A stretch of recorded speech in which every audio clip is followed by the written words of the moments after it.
బోధన్ నగర ఆర్ఎస్ఎస్ శాఖల సంగమం junior college మైదానంలో జరిగింది. బోధన్ పట్టణంలోని 10 బస్తీలు 12 శాఖల స్వయం సేవకులు పాల్గొన్నారు. ఆర్ఎస్ఎస్ శతాబ్ది ఉత్సవాల్లో భాగంగా నిర్వహించబడింది.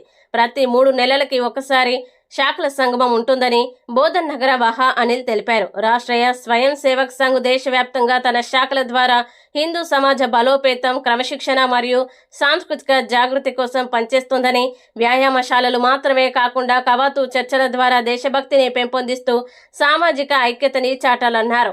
మోడీ ఎర్రకోట వేదికగా వ్యక్తి నిర్మాణం, దేశ నిర్మాణం అవుతుందని, స్వామి వివేకానంద ప్రతి యువకుడు రోజు 1 గంట సంఘటితంగా కలిసి ఏదో ఒక గేమ్ ఆడినప్పుడే ఐక్యత మొదలవుతుందని, మోహన్ భగవత్ సంఘ్ కుచ్ నహీ కరేగా, సంఘ్ సమాజ్ మే కుంచ్ నహీ చోడేగా అన్న అంశాలు గుర్తు చేస్తూ వాటిని ప్రతి హిందువు పాటించాలన్నారు.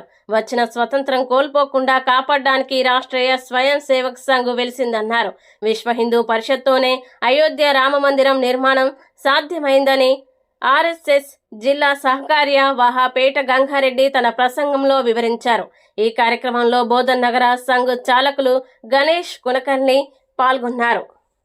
అద్భుతమైన దృశ్యంలా కనిపిస్తుంది. వాస్తవంగా పరమ పూజనీయ డాక్టర్జీ సంఘాన్ని ఎందుకోసం ప్రారంభించాలనే విషయం మన అందరికీ చాలా మందికి తెలిసి ఉంటుంది. శాఖ యొక్క ప్రాముఖ్యత, సంఘం చేస్తున్న పనులు, వీటన్నిటి గురించి కూడా ఇక్కడ ఉన్న పెద్దలకు చాలా మందికి కొన్ని విషయాలు తెలిసి ఉంటాయి. అయినప్పటికీ మళ్ళీ ఒకసారి మనం మన విషయాన్ని స్ఫురణకు తెచ్చుకుందామని నేను భావిస్తున్నాను. మన దేశంలో భారతదేశంలో ఏ రోజు కూడా పరాక్రమానికి, వీరత్వానికి, అలాగే జ్ఞానానికి కుదవలేదు. కాబట్టి ప్రపంచానికి మన దేశము నాగరికతను నేర్పింది.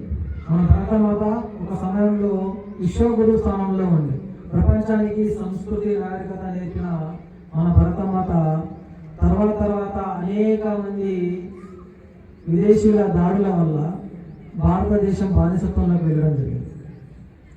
మీకు తెలిసి ఉంటుంది, ప్రపంచ జగజ్జేత అయినటువంటి అలెగ్జాండర్ ప్రపంచాన్ని గెలిచిన తర్వాత భారతదేశాన్ని కూడా గెలిస్తే ప్రపంచాన్ని గెలిచినట్లే అని చెప్పేసి ఈ భారతదేశానికి పైకి యుద్ధానికి వచ్చినప్పుడు ఈ యొక్క భారతదేశం యొక్క సరిహద్దును దాటడానికి అలెగ్జాండర్ సుమారు 3 సంవత్సరాల సమయం పట్టింది. అలా విరోచితమైనటువంటి భారత మాత అనేక మంది వీరులను కన్నది.